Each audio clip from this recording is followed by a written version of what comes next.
Salut les gens, j'espère que vous allez bien. Aujourd'hui on se retrouve pour un update lecture. Je vais vous parler de 3 livres et on commence tout de suite. J'ai vraiment très hâte.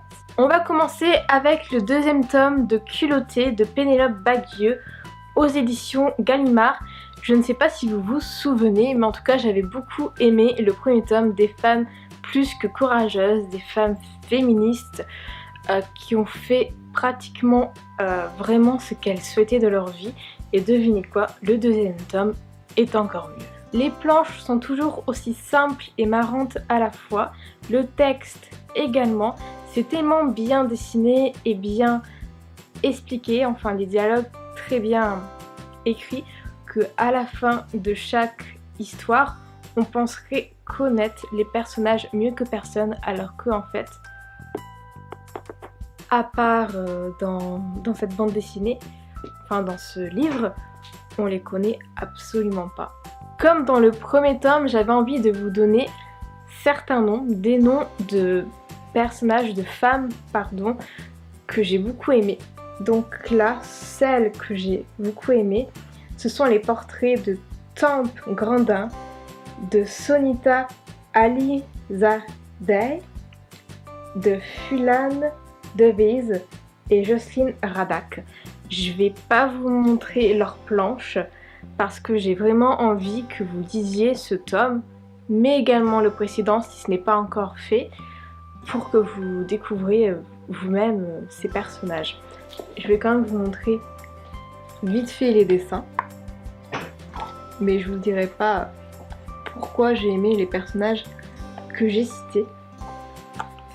Après, ça veut pas dire que j'ai pas aimé les autres. Je voulais juste vous dire certains noms de portraits qui m'ont particulièrement touchée. Parce que c'est plus des histoires qui m'ont touchée en plein cœur, des portraits qui m'ont touchée en plein cœur qu'autre chose. Vous voyez, c'est vraiment des dessins très simples, mais très beaux. Et je finirai par dire que ces femmes qui se sont battues pour leurs droits toute leur vie est tout simplement incroyable. Des femmes féministes, un livre féministe. J'ai l'impression qu'il est encore plus que le premier tome. Je vous conseille vraiment de lire ce livre, même si vous n'êtes pas féministe, vous allez l'aimer, c'est obligé. Leurs histoires sont vraiment incroyables. Maintenant, je vais vous parler de La Nuit des 30 de Eric Metzger aux éditions, enfin dans la collection de l'Arpenteur. Premier livre de Eric Metzger que je n'avais pas encore eu l'occasion de lire. J'avais déjà lu son deuxième tome l'année dernière qui était Adolphe a disparu, à peu près à la même période où je vous en parle aujourd'hui, c'est-à-dire à la période de la fête de la musique. Parce que oui, aujourd'hui c'est la fête de la musique. Même si ce book haul, enfin que cette update lecture ne sera pas publiée à ce moment-là. J'avais aussi lu il n'y a pas longtemps Les Orphées.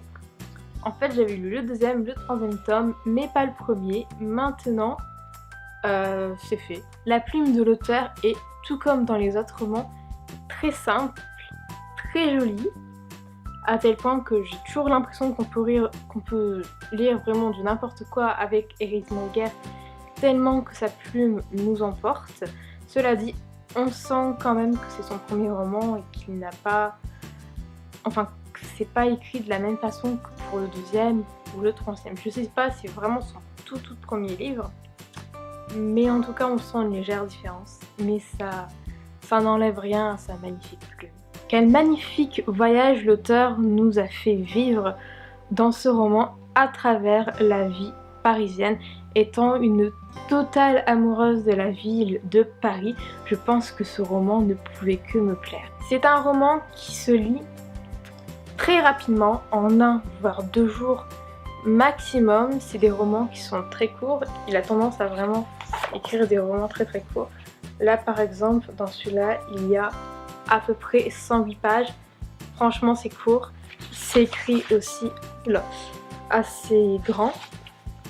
C'est des romans qui sont très frais. Il a tendance vraiment à écrire des romans courts, des romans très frais, qui pour moi sont vraiment parfaits pour les jours d'été. Et un dernier mot, si vous n'avez lu ni ce tome, pardon, si vous n'avez lu ni ce livre ni les autres, je vous conseille vraiment de lire les livres de Eric Metzger. C'est vraiment des lectures très fraîches, très agréables en plus pour les vacances d'été qui approchent à grands pas. En tout cas, je vous conseille vraiment ce livre. À présent, je vais vous parler du deuxième tome de The Mortal Instrument, donc les origines, et le deuxième tome, Le Prince Mécanique, aux éditions de Pocket Jeunesse. Je vous montre juste la couverture là tout de suite, parce que mon iPad n'a pas fini de charger, donc je vais le remettre en charge. Cassandra Clare ne cesse de nous surprendre. Un tome bien ficelé du début jusqu'à la fin, jusqu'à la dernière phrase de ce tome. On a pu être surpris, on a pu être heureux pour certains personnages, on a pu être triste. Vraiment, c'est un tome encore meilleur que le premier, à ma grande surprise. Les personnages sont très bien écrits, ils ont tous une personnalité différente, un quelque chose en plus. Et c'est dans ce tome que j'ai bien pu me rendre compte de cela. Comme dans le premier tome, Tessa est mon personnage favori, mais là je me suis également rendu compte que Will et Jem sont également super bien. J'ai adoré Jem, je l'adore comme il me fait de la peine. Et quant à Will, eh bien c'est William dans toute sa splendeur, j'ai envie de dire. Ce tome m'a également beaucoup marqué en ce qui concerne l'histoire entre Will et ses propres parents. La révélation qu'on a eue à ce propos a été touchante, du moins. Moi, elle m'a touchée, c'est pas une histoire anodine. En bref, un second tome bien au-dessus du premier que je vous conseille bien entendu si vous avez lu la saga d'origine et que vous n'avez pas encore, enfin la saga originelle et que vous n'avez pas encore lu les origines. Je vous les conseille beaucoup si vous les trouvez un peu chers. Vous pouvez les trouver pour un prix que je trouve assez raisonnable, dans les environs de 15 € sur tablette, enfin pour e-book. Moi je les achète sur l'application Kindle de Amazon.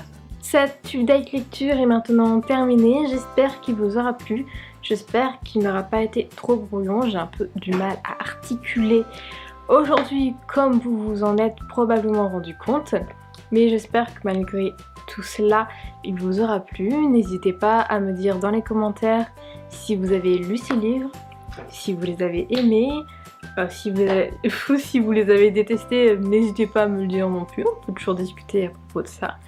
N'hésitez pas à me dire les livres que vous avez lus ce mois-ci. Je suis toujours sur les réseaux sociaux, tout ce que vous avez besoin de savoir sur moi est en barre d'infos, avec quoi je filme, avec quoi je monte, etc. Et on se retrouve donc très bientôt pour un nouvel update lecture ou un book haul ou je ne sais quoi. Ciao!